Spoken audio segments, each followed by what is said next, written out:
Good morning বন্ধুরা, আমি শ্রাবন্তী। আমার ক্যাপচার অফ ফ্রেম ব্লগে তোমাদের অনেক অনেক স্বাগত। আশা করছি তোমরা সবাই ভালো আছো আর আমিও ভালো আছি। আজ হচ্ছে সোমবার, 13ই অক্টোবর। আর এখন ঘড়িতে বাজে ওই 6:30টার মতো। আর এখন থেকে তোমাদের সাথে নিয়ে আমার ব্লগটা স্টার্ট করছি। আশা করছি তোমাদের ভালো লাগবে।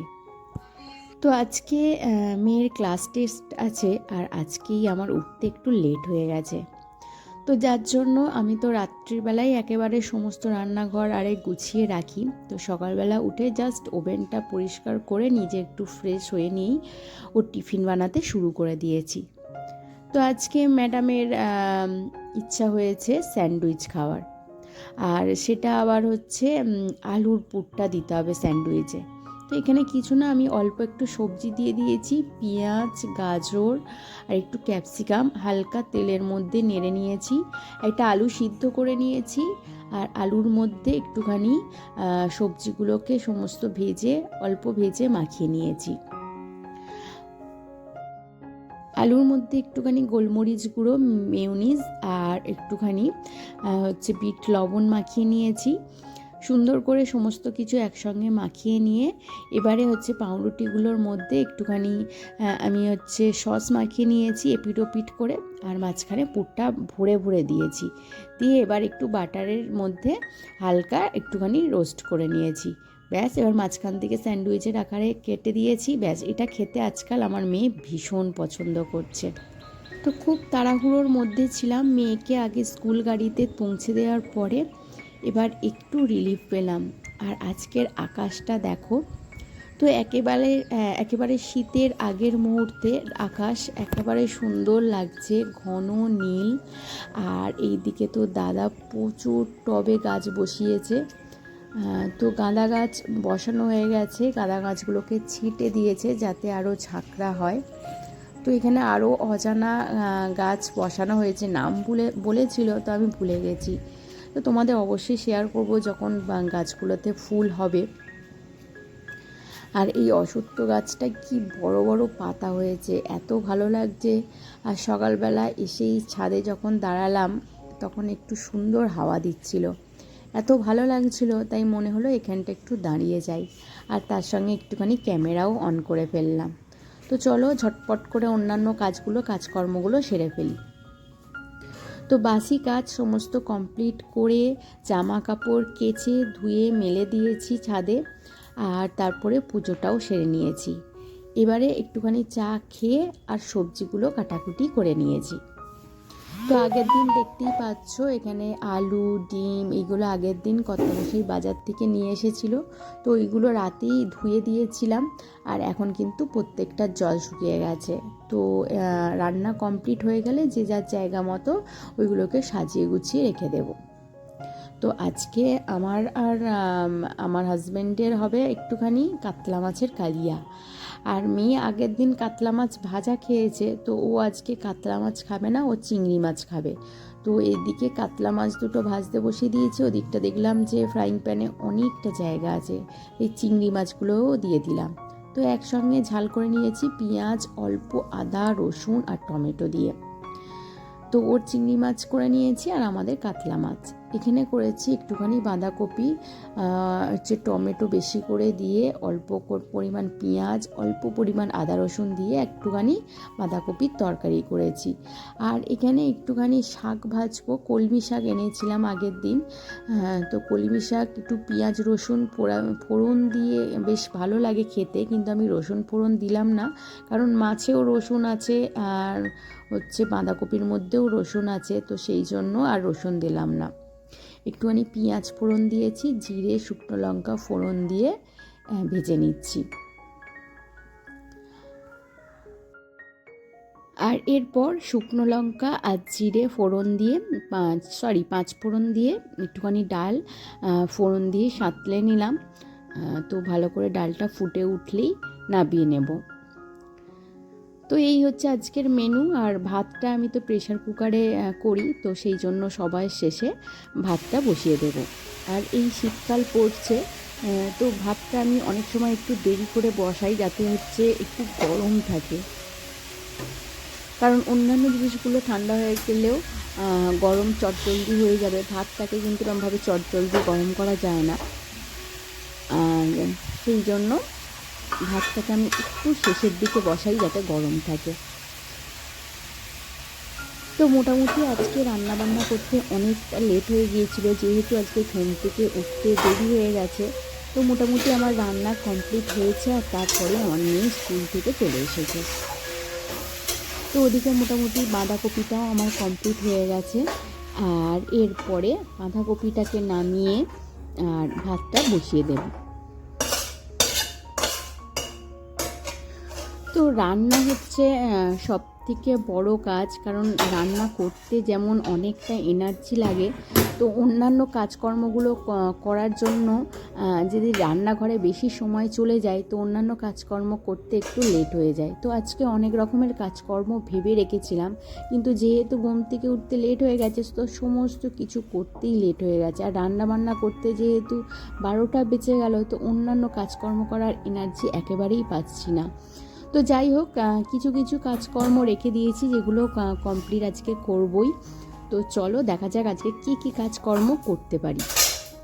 তো পুজো তো শেষ হয়ে গেল, এবং পুজোতে যেসব জিনিসপত্র আমরা পড়েছি সেই সব জিনিসপত্র এবারে সেগুলো অর্গানাইজ করে রাখার পালা। তো অর্গানাইজ ঠিক করে না করলে কিন্তু জিনিসপত্র সুন্দর গুছিয়ে থাকে না, আর জিনিসপত্র বেশি দিন টেকসইও হয় না, তাড়াতাড়ি নষ্ট হয়ে যায়। তো বাজারে নয়, পাড়াতে সবজিওয়ালা এসেছিলো, তো এই সব সবজিগুলো নিয়েছি। আর এই যে মূলো দেখছো, মূলো শাকটা এত তরতাজা আছে, তো মূলো শাক একটুখানি পেঁয়াজ আর রসুন ফোড়ন দিয়ে করলে কিন্তু দারুণ খেতে লাগে। তো সেই জন্য আলাদা করে রাখলাম পাতাগুলোকে, আর হচ্ছে মূলোগুলোকে আলাদা রাখছি। তো এরকম জিপলক ব্যাগ করে আমি সবজিগুলো তুলে রাখলাম, ধুয়ে দিয়েছিলাম, সব জল শুকিয়ে গিয়েছিল। তো এখন এগুলোকে ফ্রিজ আপ করে দিলাম। এরপরে যা যা কাজকর্ম ছিল সমস্ত কাজকর্ম গুছিয়ে নিয়েছি, আর যেহেতু সকালবেলা স্নান করা হয়ে গেছে, তো চলো কিছু জিনিসপত্র অর্গানাইজ করে নিই। তো এই বছর পুজোয় যেসব কানেরগুলো আমি নিয়েছি, তো সেই কানেরগুলো অর্গানাইজ করে রাখার জন্য, মানে ইয়াররিংগুলো, এই জিনিসটা নিয়েছি। তো এটাই দেখতে পাচ্ছ, মোটামুটি 16টা কানের রাখা যাবে, মানে 16 জোড়া কানের রাখা যাবে। তো এখান থেকে আমি যে এবছর হার কানের সেট করেছি সেইগুলো আলাদা করে নিচ্ছি। আর এর মধ্যে যদি খুলে রাখতে পারো, মানে পিছন দিকে প্যাঁচটা দিয়ে রাখতে পারো, তাহলে কিন্তু খুব ভালো হয়। তো পরে আমি এরকম একটা একটা করে আর রাখিনি, আমি প্যাঁচ সমেতই একসঙ্গে এরকমভাবে রেখে দিয়েছি।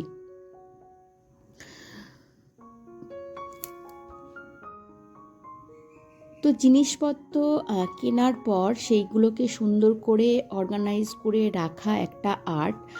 সেগুলোকে সুন্দর করে গুছিয়ে রাখতে পারলে সেগুলো কিন্তু অনেক দিন পর্যন্ত চলে।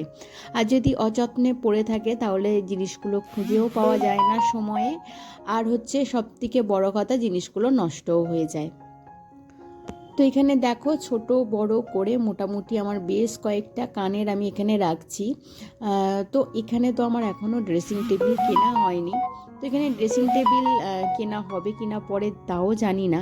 আমার যে ওখানে ড্রেসিং টেবিল আছে সেখানে জিনিসপত্র অর্গানাইজ করে রাখা আছে, কিন্তু যেহেতু এখন বেশি টাইমটাই আমরা ভাড়া বাড়িতে থাকছি, তো এখানেও আমার সাজগোজের জিনিস লাগে, তো সেই জন্য ভাবলাম যে এখানে কিছু অর্গানাইজার কেনা যাক, যেগুলোতে আমরা চট জলদি সহজেই সমস্তগুলো খুঁজে পাবো। তো এখানে মোটামুটি আমার 7 জোড়া কানের হয়েছে, আর এটা একটা আমার মেয়ের ব্রেসলেট, যেটা এখানে আমি রেখে দিলাম যাতে সহজেই খুঁজে পাই।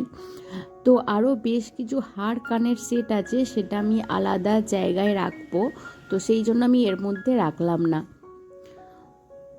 তো চলো, এটা মোটামুটি যেহেতু আমি পিছনে প্যাঁচটা খুলে রাখলাম না তাই পড়ে যাচ্ছে, তবে একটুখানি গুছিয়ে রাখলে আর পড়বে না, এই যে এইভাবে রাখলে আর পড়বে না। তো এইভাবে রাখার কারণ হচ্ছে যাতে সহজেই পেয়ে যায়, কারণ প্যাঁচটা খুলে লাগালে সেটা খুলতে আবার একটু সময় লাগবে, তো সেই জন্য এইভাবে রাখলাম। তো চলো নেক্সট অর্গানাইজার কি কিনেছি সেটা দেখা যাক। তো তো এটা আমি ব্রেসলেট, চুড়ি, তো এই ধরনের জিনিসগুলো রাখার জন্য কিনেছি। তো এখানে কিন্তু আমার খুব বেশি জিনিসপত্র নেই এই ভাড়া বাড়িতে। তো এবছর আমি যেগুলো কিনেছি সেইগুলোই এখানে সাজিয়ে গুছিয়ে রাখবো।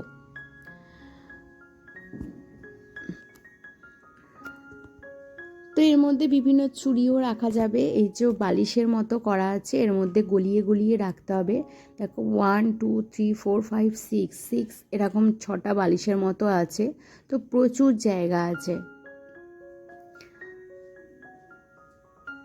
তো এবছরের মতো হচ্ছে চুড়ি তো আমি ঢুকিয়েছি, আরও নানা রকম আজু বাজু জিনিসপত্রগুলোও রেখে দিলাম। অনেক বড় বড় কানের আছে যেগুলো আমি এর মধ্যে রেখে দিলাম যাতে সহজেই খুঁজে পাই। এবার যেগুলো অর্গানাইজ করে রাখতে হবে সেটা হচ্ছে এবছর যে ড্রেসগুলো কেনা হয়েছে।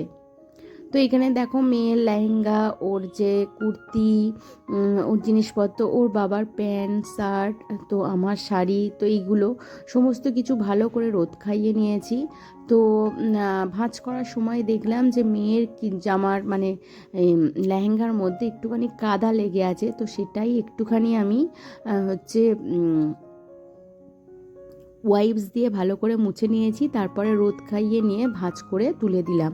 আর ওর পাপার প্যান্ট জামাগুলো হালকাভাবে একটুখানি আয়রন করে নিচ্ছি।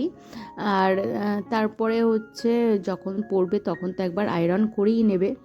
তো লন্ড্রিতে দেওয়ার ইচ্ছা ছিল, কিন্তু সময়ের অপেক্ষায় লন্ড্রিতে যাওয়াই হচ্ছে না। তো অনেক দিন থেকেই ওর পাপাকে বলছি যে নিয়ে যাও। তো সেই জন্য মোটামুটি আমি যেরকমভাবে পারি সেইভাবে হালকাভাবে বা রোদ খাইয়ে একটুখানি হালকাভাবে ওয়াইপস দিয়ে মুছে শুকনো করে তো তুলে রাখছি। তো ভালো জিনিস বাড়িতে না কাচাকুচি করাই ভালো, কারণ অনেক সময় জিনিসপত্রের রং উঠে যায়। এরকম একটা এক্সপিরিয়েন্স আমার আছে। তো এরকম একটা শাড়ি এরকম হালকাভাবে কাদা লেগে গিয়েছিল, ধুয়ে দিয়েছিলাম, তো প্রচুর রং উঠে পুরো শাড়িটাই নষ্ট হয়ে গিয়েছিল। তো সেই থেকে বুঝেছিলাম যে সব জিনিস ঘরে কাচার নয়। তো এদিকে মোটামুটি আমার সমস্ত কাজ ভাঁজ কমপ্লিট হয়ে যাওয়ার পর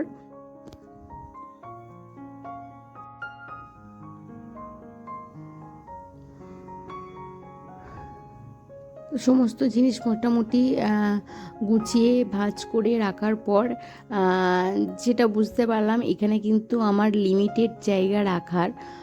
তো সেক্ষেত্রে আমার একটা এবছর আলমারি বা এই জাতীয় জিনিস কিছু রাখতেই হবে, নাহলে খুবই সমস্যা হচ্ছে জামা কাপড় রাখার। কারণ এত বেশি জামা কাপড় হয়ে যাচ্ছে যে এবারে হয়তো এমনি রেখে দিলে পোকামাকড়ে কাটবে, তো তখন খুব খারাপ লাগবে। তো দেখা যাক কবে কি নিতে পারি।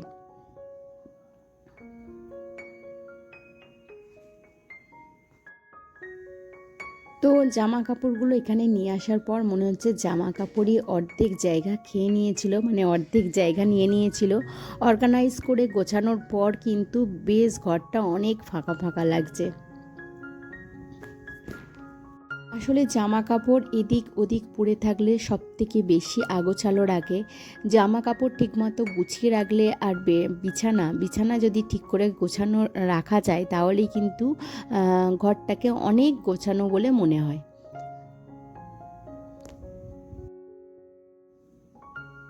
তো জামা কাপড় মোটামুটি গোছানো আমার প্রায় কমপ্লিট হয়ে গেছে। চলে আসি নেক্সট অর্গানাইজারে।